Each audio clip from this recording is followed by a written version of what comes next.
Hey there, you just clicked on First Down Punts. Nice move. This is a podcast about football and how it relates to fantasy football. Hope you like what you hear. We're going to get this thing started. Let's get crazy.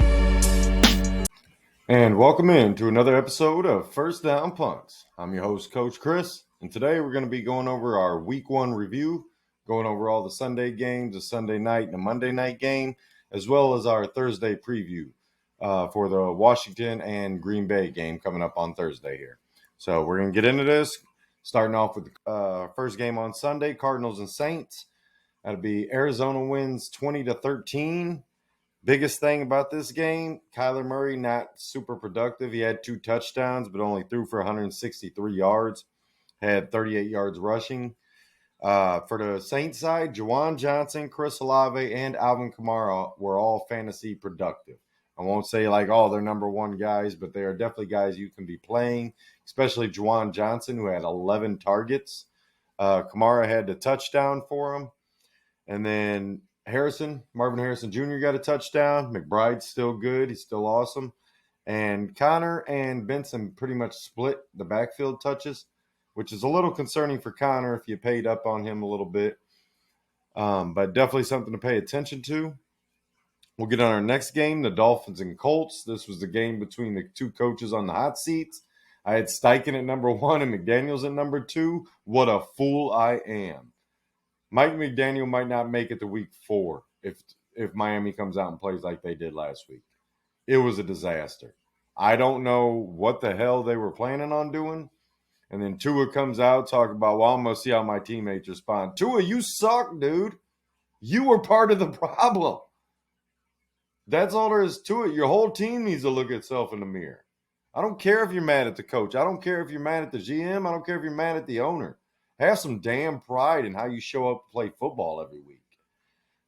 Things about this game, Daniel Jones snapped off. They scored on every single drive. I think that's a shock to all of us. I'm sure we all thought, hey, Daniel Jones' running capability with Jonathan Taylor, maybe he can do a little stuff. I had the Colts winning the game. I'm not a big fan of Daniel Jones, but if he can keep putting up games like this, you will be a fan of him. Problem is, I don't think that's going to keep happening. I think this is a circumstantial thing. They played the Dolphins. The Dolphins are absolute ass right now, and it's hard to say that I would say start all your fantasy players against the Dolphins until further notice, because I just picked up Kayshon Boutte coming off a 100-yard game. I'm thinking about starting him, and he wasn't even on my team going into the season. But other things in the game, Jonathan Taylor is still good. He got hit in the back of the head and neck area and did not come back in the game. Now, the Colts say that was a precautionary thing. He could have, and he should be fine going forward. DJ Giddens came in, had 12, I think it was 12 carries, something like that, 10 or 12 carries. I think it was 12 for 41. Just under, a little under 4 yards a carry, but still came in, seemed like he could be productive if he ended up being the starter. So he's definitely a waiver priority. I believe I mentioned him in the waiver ads. Someone to be paying attention to. Maybe go pick up if you got a deep bench or you got a guy that you just stuck on IR. Here's a guy that you might be able to fill that roster spot with. Pittman got a touchdown, looked good, and Tyler Warren looks like an absolute stud at tight end. We could have another number 1 rookie tight end in fantasy to follow up Laporta and Brock Bowers the way Warren looked. That's all. I thought they were going to give him one of those QB sneaks that Daniel Jones got because he did it at Penn State, and they talked about they were going to use him for that. I was hoping for one. I got Tyler Warren on my team. But all the same, I'm still happy with what he did. Dolphins side, like I said, it was a disaster. I believe Tyreek Hill gets traded in the next few weeks. If this continues, he was losing his mind in the first half on the sideline already, yelling and being pissed off. I think he has every right to be. He ended up with 5 catches for like 30 yards or something. McDaniels, like I said, on the hottest seat. That thing is on fire right now. Achane still good, got him a touchdown. And if you still have Ollie Gordon on your team, he is a drop candidate simply because the Dolphins are terrible right now. You'll probably be able to pick him up later in the season if the Dolphins become good or Achane gets banged up. But as much as I love Ollie Gordon, I can't recommend you keeping him on your bench unless you got like a dynasty league where he's in a taxi spot or something. But right now, with the way Miami looked in week one. I try not to overreact too much. It usually takes a couple weeks for us to find out who teams really are. But if you're looking to make a move because you're dealing with an injury or there's a hot pickup on your waiver wire right now, I understand Ollie Gordon's, as sad as it is for me, I had to drop him because I got Kittle in London banged up, and it's like I got to make some moves. Other than that, we'll get into the next game, Raiders versus Patriots. Raiders end up winning 20-13. Bowers got banged up in the game, did not come back in afterwards. I think he played one more play after that. He got hit in the knee and then had another play, and that's when I realized he was injured and didn't come back in. But they say he's going to be okay. He's day-to-day right now.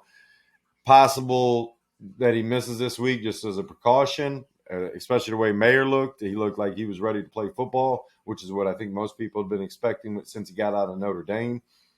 Bowers snapped off last year. Mayer was dealing with some stuff. I understand that, but it looks like they're going to be using both of them as much as they were both on the field. So something to pay attention to, possible fantasy ad. Other than that, Gentry averaged 2 yards a carry, but they didn't run the ball hardly at all. It really seemed like they respected the Patriots' run defense and just felt like they could throw on them, especially with Christian Gonzalez out. If he misses again, it's possible that the Dolphins have more passing success. So something to look forward to if you're a Dolphin fan. But the Pats, like I said, they couldn't run.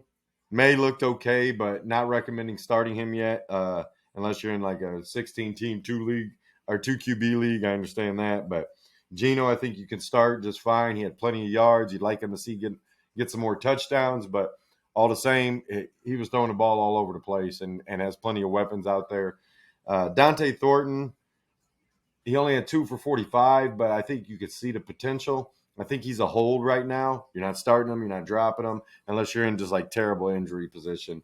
Or, again, you're in a shallow league where there's a lot better players on the waiver right now. Maybe you can pick him up once he gets a little more involved.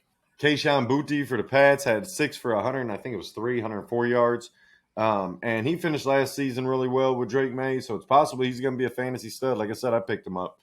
Stephon Diggs had 6 catches. Travion Henderson had 6 catches. Henderson and Ramondre Stevenson only had 12 carries between them. Stevenson got 7. Henderson had 5. Was the much more productive back. As I said, I expect him to take over and be the number one here eventually. And Ramondre would be maybe a short yardage guy, possible red zone guy. But Travion's so talented, man. I think it's just a matter of time before they just realize we got to give him the ball a lot more. This week against the Dolphins would be a good time to start. Steelers, Jets. Pittsburgh wins this game 34-32. Rodgers throws for 4 touchdowns.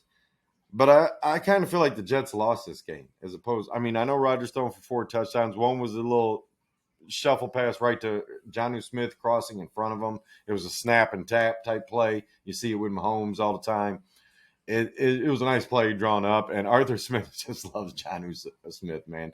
I think it's the last name thing. I'm not sure, but go pick up Jonnu Smith if he's available in your waiver, and you have Kelsey who wasn't very super productive, or Bowers, Kittle, Evan Ingram, those guys that went down. Jonnu Smith's an ad. Other than that, Breece Hall, unbelievable. All the questions in off seasons were answered in a matter of moments going into this game because he dominated the touches. Braylon Allen got a short 6-yard touchdown, but not very productive on his carries. But Breece Hall dominated the touches and snap. He had 160, I think, yards. I believe it was 163 or something like that. Just showed why he was a top pick in the NFL and in fantasy a couple years ago. He was the number 1 rookie draft pick. So, moving on. Oh, I'm sorry. I did want to mention that Metcalf's going to be fine. Calvin Ridley's a little interesting. I'm not recommending pick him up yet, but something to pay attention to. And Gainwell led the Steelers in carries. Was not productive at all. I think it's a matter of time before Caleb Johnson is on the field and taking over that spot. And Jaylen Warren's going back to his pass-catching role. On to the next game, Commanders-Giants. Washington wins this one 21-6. Biggest thing about this, Bill is for real, and Debo could be a staple back again. These are the 2 things that stand out to me the most. Not many receivers can be staple backs just because it's hard for them to get enough rushing yards and receiving yards combined, but Debo ran for a touchdown, 19-yard touchdown in this, was the number 1 receiver for them basically. Zach Ertz caught a touchdown. Terry McLaurin not very involved, 4 for 26, I think it was. Um, just definitely some you want to hit more from him, but it was also a game where they didn't have to do a lot. I mean, the Giants couldn't muster any offense. You got to start worrying about Malik Neighbors. You thought he was QB proof, but Russ was terrible, and that's all there is to it. I can't believe that they've named him the starter for week 2. We will see what happens. As I said, it takes a couple weeks for us to figure out who these teams are. Sometimes it doesn't. If you can't muster up offense, they had better offense last year without Russ, which I don't even know how that's possible because Russ should at least be able to run an offense, but he looked scared out there, man. He looked like he was terrified every time a defender got close, and I think it's about done for Russ. Now he'll probably come out and throw 3 moon balls to neighbors and look like a superhero this week. But right now, I don't have the Giants winning many games in my predictions video either. I'll put that up here if you want to go check out how I feel about the NFC East. And Washington starts off 1-0 with a division win. The Giants will be going to Jackson Dart soon enough. Maybe they go to Jameis for a couple games just to give the rookie a little more time. But they supposedly had a package in for this game, and he just didn't get in, probably because they sucked ass. He should have got in. They were probably thinking, oh, if we get up enough. You weren't getting up against this team because the Giants aren't a good enough team to do that. The pass rush looks great when it's a passing down. The problem is Washington wasn't in a lot of bad situations. Now they did. I think Daniels got sacked 4 or 5 times, so give it up to that defensive line. But they just bounced right back. They just made a play and got those yards back because the rest of the defense couldn't hold up. But at the end of the day, Debo is good. McLaurin, I'm going to keep starting him for now. Zach Ertz, he's a flex guy, possibly, depending on – they play Green Bay on Thursday. We'll get into that when we do the preview for that game. But at the end of the day, man, the Giants couldn't run the ball, which is troubling for Tyrone Tracy. I think once they make the quarterback change, the offense as a whole will have some more success. So moving on, we get to the Panthers and the Jaguars. Jacksonville ends up winning this game 26-10. Travis Etienne dominates. Tank Bigsby traded to the Eagles yesterday. And now it's to find out who is Bayshal Tootin or LaQuinton Allen is the backup there. Biggest thing, Trevor Lawrence shouldn't have struggled in this game, and he did. That's just all there is to it. Brian Thomas Jr. had 1 catch, and he had 1 rush for a 9-yard touchdown. It's great that he got the touchdown for fantasy. It's more concerning that he only had 1 catch. Now, he had 7 targets, but that's on Trevor Lawrence to get the ball to where it's a catchable pass. Travis Hunter did fine. Nothing special. He was involved, but not like dominant or anything. I think he had 5 catches for 33 yards or something like that. As far as the Panthers go, Bryce Young still has so far to go, and I don't know what they're going to do if he doesn't start playing like he did at the second half of last season. Definitely a concern for them. Chuba Hubbard, fantasy proof. He's going to produce one way or the other. I like to see that. Chuba Hubbard's definitely a guy. And Tedero McMillan is legit. He's a guy you should be starting, even as bad as Bryce Young is. Bryce Young might not be able to complete a lot of passes to other people, but McMillan's catch radius is so big that even if Young misses, he could probably still catch it. So he's a guy I'm starting as a third receiver, a flex receiver, and keeping him in there, hoping that Bryce Young picks it up. Bengals-Browns. This is a game Cincinnati won 17-16, but the Browns blew this game. Missed multiple kicks with the Schmidt kid, I think it is. Smits, I forget what his name is.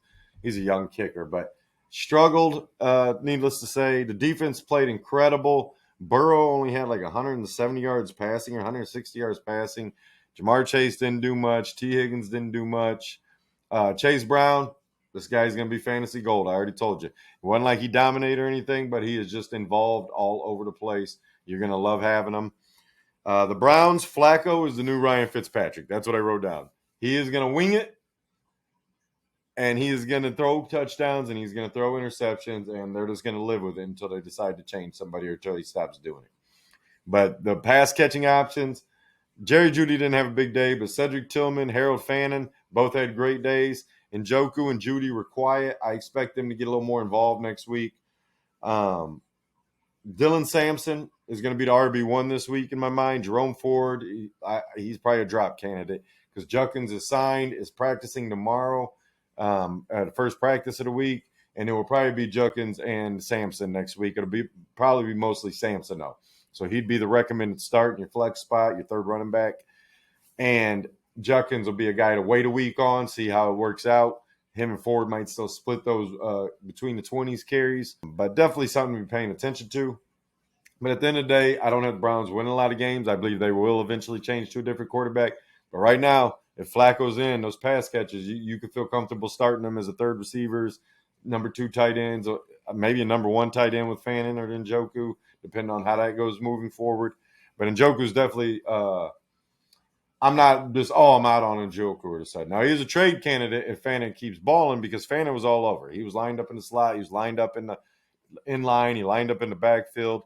He was a guy that they used a lot. He was part of the game plan, and that's what you want to see from a rookie player, that he's involved that much already. Other than that, we're gonna move on to this next game, Bucks and Falcons.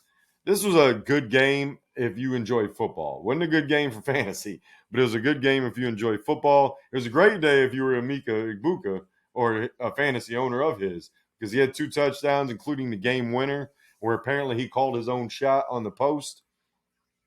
Great breakout game for him, first game of the season. Now, eventually, Chris Godwin will be back, possibly McMillan. We don't know with the neck injury he sustained in the preseason, but Godwin will be back eventually. We'll see what happens over the course of the season, but right now, Egbuka, you can start as a number 2 receiver and be happy about it. Mike Evans, I think you can still start as a number 2/3 receiver and be happy about it. And the greatest news about the Bucks was that Baker is still running. He didn't throw for a ton of yards, but he is still rushing, which is ups his chances of being a staple back again this year.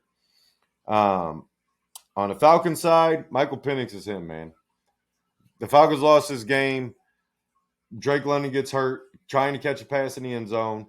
They didn't have him the rest of the game. I know it was late in the fourth quarter, but both of these defenses played solid, so it's not like they were just running around and wasn't playing the Dolphins. That's for damn sure. But Penix looks legit. He tried to win the game for him. Got Younghoe Koo down there after he got the touchdown before that. Got him in field goal range. They missed a field goal to go to overtime. Bucks win, Falcons lose. This is going to be I have these guys playing for the division, being tied, and the Bucks winning it on a tiebreaker. So I expect these two teams to compete against each other. Like I said, if you're a fan of football, you're fine. If you're a fan of fantasy, not so happy. But Bucky Irving looked fine. Looks like he's going to dominate touches. Bijan Robinson, not super productive on the ground, but he had 6 for 100 and a touchdown on a 64-yard catch, I believe it was. Took it to the house. Algier was still a little bit involved, probably a little more than I expected, but not a threat to Bijan. Just keeping him fresh. That's all it is, it seems like. Like I said, Drake London was hurt. And Kyle Pitts kind of stepped up at the end of the game, and he ended up with 7 for 59. If Kyle Pitts can keep this up, he's back in the good graces of all those people that have been waiting for him. The Pitts believers that are still around will be happy to see that he went 7 for 59. The rest of us are like, do it a couple more games. Other than that, like I said, the defense is just for a football game, it was an excellent game, just not a great offensive production game. Next game, Niners versus Seahawks. Niners end up winning 17-13. Juwan Jennings got hurt. George Kittle got hurt. And Brock Purdy came out of there with a couple injuries. He's got a toe and a wrist, I think it is, and is questionable for this upcoming week. Jennings sounds like he was okay. He's going to make it out of it. There was an update that said nothing severe, possibly playing this week. So we'll see how practice comes out. And then George Kittle, he's out. He's got put on IR. So he's out at least 4 weeks. They expected 3 to 5. I'm leaning towards a 5. If it's so severe that they got to put him on IR, I'm guessing it's going to take 5, maybe 6 weeks to get him back. If you have an IR spot, great. If you don't, if you can trade him, great. Maybe, but if you're in a 1 tight end league, Kittle might need to get dropped if you don't have an IR spot or a deep bench. Great news for the Niners. McCaffrey stayed healthy. It looks healthy. And it seems like this was all a bunch of nonsense that they were telling us. Now, at any moment, them calves / Achilles could give out. But if McCaffrey's starting, you're starting him. He didn't even score a touchdown, had like 17 points. So you're happy to see that from McCaffrey. I told you, my biggest concern was the risk. It's not I wasn't willing to take him. It was I wasn't willing to take him in the first 2 rounds because the amount of risk that comes with it, we've already had last week the scare with missing practice Friday and is working on the side after being limited Thursday. It's just going to be a scare, all concerned. I've seen people saying he's sucking all the health out of all the other players because they're sustaining injuries everywhere in San Fran. It's something to be paid attention to. But if Purdy's not starting this week, McCaffrey's the only person you can play. So on the Seahawks side, Sam Darnold wasn't terrible, but wasn't great either. The greatest news for Seahawks is JSN is the number one wide receiver. You can start him as such. He is going to be targeted so much this season because nobody else seemed to step up. Cooper Kupp didn't do a lot. Torrey Horton wasn't very productive. Tight ends, nobody in the tight end room stepped up, and the running back room is in shambles. Now, part of that was I think the Niners have a better defense than people give them credit for, but part of it was Charbonnet and Walker were splitting carries, and that's going to be a problem, especially when Charbonnet kind of outproduced Walker a little bit, and seeing that if Walker struggled, it was immediately bring Charbonnet in. So my recommendation of drafting Walker is I think everybody that was high on him looks like a bad decision right now. We'll see what happens going forward, but it's definitely something to pay attention to. Titans Broncos. This game was a lot closer than I think most of us expected to. I think Vegas had it like an 8.5, so the Titans actually covered. The Titans actually covered the spread if you took the Titans, and if you took the under, you probably made a good move because there was only 32 points.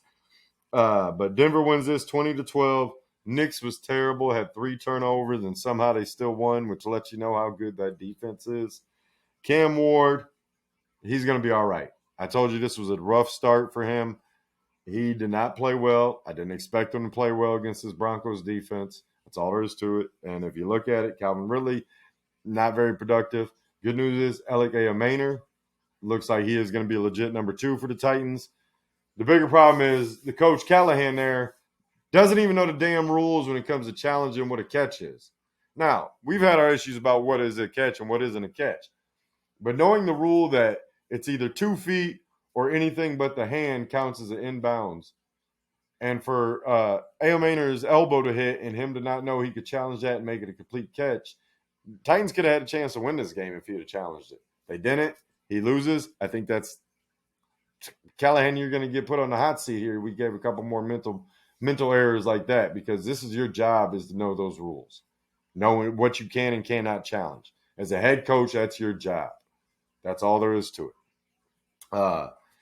Evan Ingram got banged up in this game. RJ Harvey and Dobbins split the backfield work.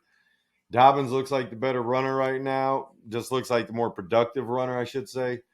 Harvey's still going to be evolved. I think he still eventually takes over that backfield, but Dobbins is going to be evolved all season as long as he's healthy. So you got to take the value down on both of them. And I wasn't ranking RJ Harvey as some top 10 pick anyway, so I'm okay with that. But Denver's going to be fine. Marvin Mims not super involved. Troy Franklin and him were still kind of splitting that role. Pat Bryant non-existent. Cortland Sutton still good. He was the one who caught a touchdown. Had a couple other big catches for him. And at the end of the day, Broncos are going to be okay. I know the offense looked like shit yesterday, but the Titans' defense played better than expected. So, on to our next game, Texans versus the Rams. This is another one like those Bucks-Falcons game where it was just 2 good defenses playing tough, man. In my mind, it was probably the 2 best defensive matchups against the offenses because how they held the Houston Texans offenses down, as well as the Texans holding the Rams offense down. When Puka's got 10 for like 130 or something like that, you got to give both defenses credit. They made it tough. It was a good game. If you like football, it was not a good game if you wanted fantasy points. But at the end of the day, Stafford looked healthy, looked good. Puka was dominated. Adams only had 4 for 51, but he was involved, and he's going to be fine going forward. Kyron still scores touchdowns. Keep starting him. Texans O-line still struggling, and they lost their center, it sounds like, maybe for a couple weeks. David Andrews? I think David Andrews. No, maybe he's the one retired. I forget who their center is right now. But at the end of the day, he's banged up. Nick Chubb looks fine. Looks like he's, like I said, I expect 50, 60 yards and a touchdown. He didn't get the touchdown. He got the 60 yards, averaged like 4.6 carry. I expect him to average around 4.2 for the season. And if he's going to be like this, they'll probably give him some more opportunities. Dario Gumbawale was the other back that was kind of involved as the pass catcher. So now Winnie Marks and now Damian Pierce. Pierce got a couple carries. But Agumbawale had a big fumble for them. They were driving. He fumbles the ball after a catch. Just a tough situation. I expect that he'll probably still be involved. They still trust him as far as a pass catcher, and he's good at pass blocking. So that helps out with that. But I'm expecting the Texans to get on track. I expect the Rams to produce more in week 2. Both of these teams should have a better offensive output going into week 2. Lions-Packers, 425 game. Green Bay dominated this game. I'm not even going to lie. I'm a Lions fan. I'm pissed off. Green Bay wins this game 27-13. It was really 27-6, and then the Lions scored with like 13 seconds left on a beautiful Isaac Tesla catch that reminds you of the Odell Beckham catch his rookie year. It was in the corner of the end zone, back of the end zone, but reach back, snags it out the air. It actually was called incomplete. Reviewed it and turned it over to a touchdown. He was down, got the feet down, all that good stuff. Not an issue. Ends up getting a touchdown, making it 27-13. The biggest thing about this game was that the Lions looked atrocious, man. They reminded me of the old John Shoop offense where everything's being passed behind the line. I saw way too many catches for -2 yards, -1 yard, -3 yard, to the point that Gibbs set a record for 10 catches and 31 yards. It's the least amount of yards by a player with 10 catches in NFL history. That's ever. And ever's a long-ass time. It's not what you want to see. Jameson Williams not very involved. Amon-Ra not very involved. Laporta had a good day, 6 for 78 or whatever it was. Montgomery, bad day. Gibbs was really the only fantasy producer other than Laporta, which I expected. I think part of the problem was they should have kept him in the block more, especially with the way the pass rush was working for Green Bay with Parsons and Wyatt, Van Ness. They were all involved. I think Van Ness and I think Goff got sacked 4 times. It was just bad. The O-line looked like shit. They got to get it together. Apparently they were over prepared. I don't know. What I can tell you is I don't like the way the offense looks. There wasn't a lot of downfield shots. There wasn't a lot of creativity on pass routes or on receivers routes. It just looked it looked different. That's what I'll say. And if they don't get on track this week versus the Bears, who just lost on Monday Night Football, it's going to be an issue for the Lions going forward. Now, I said as my buddy, I'll tell you guys the same way I feel. Johnny Morton, a.k.a. Johnny Mo, came back from Denver. I'm going to tell you the same thing I say to anybody. You're going to be Johnny No Mo if you keep calling games like this. Dan Campbell fired Anthony Lynn, 4 or 5 games into his first season because the offense wasn't what Dan Campbell wanted it to be. He took over the course of the season. Campbell got better at play calling. Going into the next season, he was thinking about still keeping on the play calling before he finally promoted Ben Johnson. So this is why I wasn't worried about the Lions, because Dan Campbell is the one that makes the decisions on how the offense is ran. He is giving Johnny Mo some room here. He believes it'll get better. He believes with better execution, the offense will be better. The points will be there. But the way it looked versus Green Bay was not good. And I'm not sitting here pretending like, oh, just because I'm a Lions fan, I'm happy. I'm not trying to overreact because there is still week 2. We've seen plenty of Patriots teams when Belichick and Brady were there, where the first 4 games they were 1-3 or 2-2, and then somehow they're in the Super Bowl later that season. Because you have to figure out who your team is and then get better upon that. Now, this is the problem when you're changing OCs and DCs. You have to figure out exactly what's going to work and what's not going to work.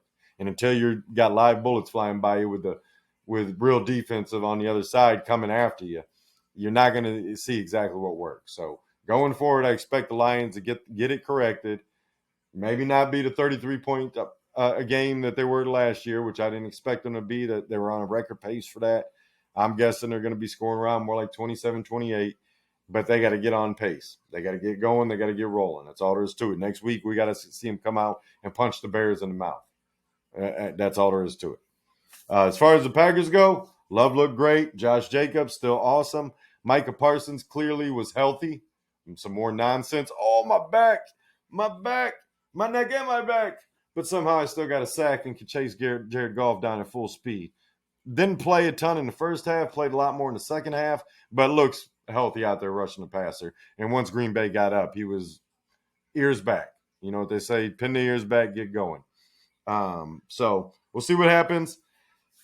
Like I said, Lions offense, all their players are taking a hit in fantasy expectations this coming into week 2, simply for the fact that they look terrible. And the Packers still don't have a number one, so it's going to be a mix and match thing with their receivers until they figure out what to do. Sunday night game, Ravens versus the Bills.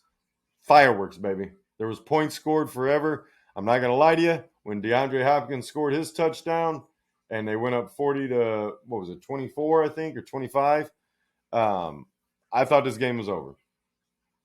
I was already wore out, been up since 5 a.m. It was an exciting day of football. I was ready for it all day long. I said, oh, they're up so much. They're up by, 15? And I thought this game was over. Little did I know, the Stallion, the amazing Josh Allen, is a superhuman, man. Like, I know he's superhuman. That's why him and Lamar, the first and second picks in all the drafts, short of my home league, where my buddy took Barkley. But definitely two stable backs going at it. I thought the Ravens were going to be able to hold off the Bills and win that game. Thought it was over. Woke up to Bills beat Ravens 41-40. I was like, oh no, I got to go see what happened. And what really happened is Derrick Henry fumbled the ball. You don't see it a lot from Derrick Henry. He was incredible in this game. Ran for 160 yards. It's just bad things happen, man. That's all there is to it. Sometimes you're unlucky. Harbaugh not going for it on 4th and 2 or whatever it was. You got to question that when you got a guy like Lamar and your defense hasn't been stopping Josh Allen in the second half. That's going to be questioned all year long until the next mistake happens. And some next coach blows it on going for 4th and 1 or whatever. Harbaugh be an afterthought. But Josh Allen is inevitable. He's Thanos, man. He is inevitable, it feels like, and that's scary for the rest of the teams. But I have the Bills going, I think, 14-3 this year. So 13-4, 14-3, I forget what it is. And I got the Ravens going 13-4. So these are two teams that I expect to be competing for a chance at the Super Bowl for the number 1 seed. And the Bills just got the leg up on that with that comeback victory on Sunday night. Andrews wasn't involved, man. I was shocked by that. But Zay Flowers balled out. Had a great game. And you're going to see that, like I said, Hopkins caught the touchdown. Bateman, like I said, him and Bateman are probably going to eat off of each other's opportunities. So it's pick your poison each week of who you want to start and hope that that's the week they get the touchdown. Personally, I would like to not start either.